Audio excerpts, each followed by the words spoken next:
Good morning. কেমন আছো সবাই? আশা করছি সবাই অনেক ভালো আছো, সুস্থ আছো। আমরাও কিন্তু অনেক ভালো আছি। বড়োদেরকে প্রণাম আর ছোটোদেরকে আমার অনেকটা ভালোবাসা জানিয়ে আজকে ব্লগটা আমি স্টার্ট করছি। আজকের দিনটা ছিল হচ্ছে জামাই ষষ্ঠীর দিন। তো চলো সারাদিন কি করি না করি সবটাই শেয়ার করার চেষ্টা করব। তো চলো দেখো, আমি সকালে ঘুম থেকে উঠে পড়েছি। উঠে আগে হচ্ছে সব বিছানার বেড কাভারগুলো তুলে নিচ্ছি। তো এই কাভারগুলো হচ্ছে তুলে দিলাম, এগুলো হচ্ছে ধুয়ে দিব। আর হচ্ছে নতুন একটা দেখো, নতুন বলতে কি ধোয়া বেড কাভার যে, সেটা আমি বের করে এখন হচ্ছে সুন্দর করে পেতে রাখছি। তো আজকে যেহেতু জামাই ষষ্ঠী, তো দিদি আর জামাইবাবু তো আসবেই, কিন্তু একটা হচ্ছে দুঃখের বিষয় আমাদের জন্য, যেটা দিদির আর কি শ্বশুরবাড়িতে জামাই ষষ্ঠীর কোনো নিয়মই নেই, না হলে তো করতো। আর আমাদের মধ্যে জামাই ষষ্ঠীর কিন্তু অনেক নিয়ম আছে, তো সেগুলো সবই শেয়ার করতে পারতাম, যেহেতু নেই তো কিছুই শেয়ার করতে পারবো না। তো যাই হোক, যতটুকু হবে অতটুকু তো তোমাদের সাথে শেয়ার করব। তো চলো দেখা যাক কি কি হয়। আর ওরা কিন্তু আসবে সন্ধ্যার সময়, কারণ হচ্ছে দুপুরবেলা আসার কথা ছিল। তো হচ্ছে যেহেতু ও দিদা শাশুড়ি বাড়িতে গেছে, পরে হচ্ছে ওখানে গেল, তার জন্য আমাদের এখানে আসবে হচ্ছে সন্ধ্যার সময়। কোনো অসুবিধা নেই, কারণ যেহেতু কোনো কিছু নিয়ম টিয়ম নেই, নাহলে তো সকালেই আসতে হতো। তো যাই হোক, তারপরে দেখো এই বিছানাটা আমি একটু গুছিয়ে নিচ্ছি, আর ব্ল্যাঙ্কেটটা না রোদ্রে দিয়ে আসলাম। আর হচ্ছে এগুলো সব তুলে নিলাম, আর বালিশের কাভার টাভার সব খুলে নিয়েছি।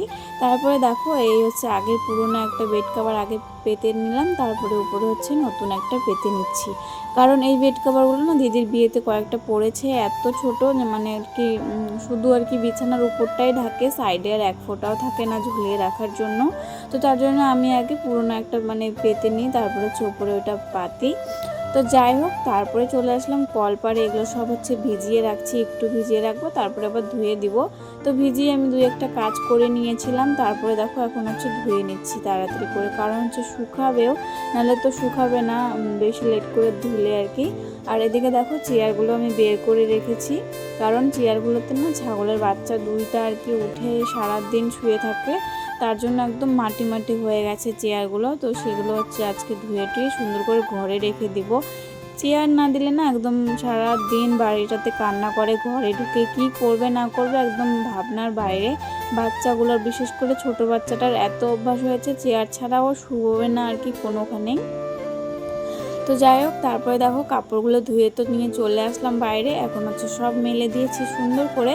আর হচ্ছে এই জায়গাটা না ভালোই রোদ পড়ে সারাদিন, তার জন্য এই জায়গাটা ভালো আর কি তাড়াতাড়ি শুকিয়েও যায়। আর এদিকে দেখো আমি ফুল গাছ মানে গেড়েছিলাম, হয়ে গেছে 5-6 দিনের মতো। ফুল গাছগুলো সুন্দর দেখো তাজা হয়ে গেছে, আর ফুল হয়তো ফুটবে, এখনও কড়া আসেনি। আর এই দেখো গোলাপ ফুল গাছটাতে না কড়া হয়েছে, তো ওইটা তো ফুল ফুটবে, ফুটলে তোমাদেরকে দেখাবো। আর এদিকে দেখো একা একা একটা তিতো করলা গাছ হয়েছে, আর গাছটাতে না ফুলও ধরেছে, হয়তো হবে কি জানি কি হয়, কারণ কোনো কিছু তো নিজে লাগালে সেটা কোনোদিনও হয় না, ওটা একা একা উঠেছে, কি হয় দেখা যাক।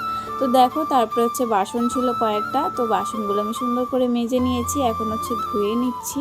আর মাও কিন্তু কাজ বাজ করছে, আর মা হচ্ছে মানে নোংরা কাজ আর কি, ছাগলের ঘর গরুর ঘর, তারপরে হচ্ছে মাটির কাজ টাজ ওগুলো মাই করে, আমাকে আর কি ওই কাজগুলো করতে দেয় না। হঠাৎ যেদিন মা থাকে না বা মা শরীরটা অসুস্থ থাকে সেদিন আমি করি, তো মা ওই কাজগুলো করে আর কি, বাইরের আর কি নোংরা কাজ টাজ, আর আমি হচ্ছে ঘরের কাজবাজি করি। তারপরে দেখো চা বানিয়ে সবাই মিলে চা খেয়ে নিলাম। তারপরে হচ্ছে কালকে রাতের না ভাত আছে, তো হচ্ছে তার জন্য দেখো আমি আলু নিয়েছি 2টা, পেঁয়াজ টিয়াজ দিয়ে আর কি ভাতটা ভাজবো, তাহলে আর কি খেলে এখনের খাওয়াটা হয়ে যাবে, ভাতটাও আর নষ্ট হবে না। তার জন্য দেখো আমি হচ্ছে কেটে নিচ্ছি। আর এদিকে হচ্ছে তাড়াতাড়ি করে আর কি মাংস ধুতে হবে।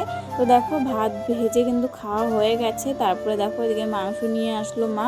এটা হচ্ছে মুরগির মাংস, আর এটা হচ্ছে পাঁঠার মাংস। তো হচ্ছে 700 করে হয়তো আছে দুইটাতেই, আমার ঠিক মনে নেই, 700 মতো মনে আছে। তো যাই হোক, তারপরে দেখো এটা হচ্ছে মুরগির মাংসটা আমি আর কি সুন্দর করে আর কি পরিষ্কার করে নিচ্ছি। আর আমার মাংস ধুতে কিন্তু অনেকটাই সময় লাগে, আমি একদম খুঁটে খুঁটে দেখি কোথায় কি নোংরা আছে না আছে, তার জন্য অনেকটাই সময় লাগে, আর কোমর টোমর একদম ব্যথা হয়ে যায়। তো দেখো মুরগির মাংস ধোয়া হয়ে গেছে, ওদিকে আমার গরম জল দিয়ে ধুবো, এখন শুধু আর কি ঠান্ডা জল দিয়ে ধুয়ে পরিষ্কার করে রেখে দিয়েছি। মা ওদিকে হচ্ছে গরম জল বসিয়েছে। তো দেখো এদিকে হচ্ছে আমি পাঁঠার মাংসটা একদম খুঁটে খুঁটে দেখছি, নোংরা দেখে দেখে হচ্ছে ধুয়ে নিয়েছি।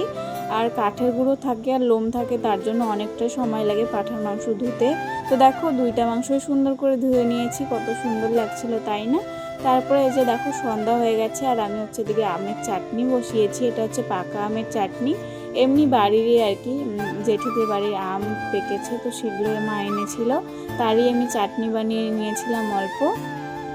তারপরে এদিকে দেখো আজকে তো শাশুড়ির হাতে খেতে হয়, তো মা করে করে দিচ্ছিল আর আমি আর কি একটু আর কি ঘেটে ঘেটে দিচ্ছিলাম, নাড়ছিলাম।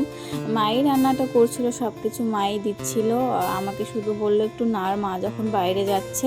আর আমারও এদিকে ভিডিও করা হয়ে যাচ্ছে সেই ফাঁকে। তো এদিকে দেখো চিকেন কষা হয়ে গেছে আর এদিকে হচ্ছে এখন হচ্ছে পাঁঠার মাংসটা দেখো বসিয়ে দিল আর আমি এদিক থেকে হচ্ছে ভিডিও করছিলাম। তো হচ্ছে এদিকে মশলাটা কষিয়ে নিয়েছে আর লাইটের আলোতে না মানে কেমন জানি দেখা যাচ্ছিল। তো চলো কেমন হয় রান্নাটা দেখা যাক। আর পাঁঠার মাংস তো সেদ্ধ হতে একটু সময় লাগে, তোমরা জানো, কষাতেও হয় অনেকক্ষণ ধরে। এদিকে হচ্ছে আলু দিয়েছে কয়েকটা, বেশি আলু দেয়নি। আর খাওয়ার মানুষ শুধু আমরা কয়েকজন, আমরা বাড়িতে 3 জন আর ওরা 2 জন আসবে, ব্যাস এতটুকুই মানুষ। তো হচ্ছে হয়ে যাবে, বেশি হবে আরও। তো হচ্ছে মামাদের আসার কথা ছিল, তার জন্য মা একটু বেশি বেশি এনেছে মুরগির মাংসর সাথে পাঁঠার মাংস। তো এদিকে দেখো তারপরে হচ্ছে ডালের বড়া এদিকে মা বেটে দিয়েছে, বড়াগুলো আমি ভেজে নিচ্ছি কারণ মা একটু হচ্ছে বাইরে এখন আর কি বাসন টাসন ধুচ্ছিল। তো দেখো এদিকে হচ্ছে চাটনি হয়েছে, সাথে হচ্ছে যে দেখো পাঁঠার মাংস, এটাও একটু হচ্ছে মানে গ্রেভি করেছে, বেশি ঝোল করেনি। এদিকে হচ্ছে আলু ভাজা, তারপরে এদিকে হচ্ছে চিকেন কষা। তো হচ্ছে আর এদিকে দেখো এদিকে হচ্ছে বড়াগুলো আর সাথে হচ্ছে ডাল আছে আর হচ্ছে পাঁপড়ও ভেজেছিলাম, সেটা আর দেখাইনি। তারপরে তো আর কোনো ভিডিও করতে পারি না, রান্না করতে করতে সেই 9:30 10টা বেজে গেছিলো। আর এত বারবার কারেন্ট যাচ্ছিল আর হচ্ছে বৃষ্টিও শুরু হয়ে গেছিলো।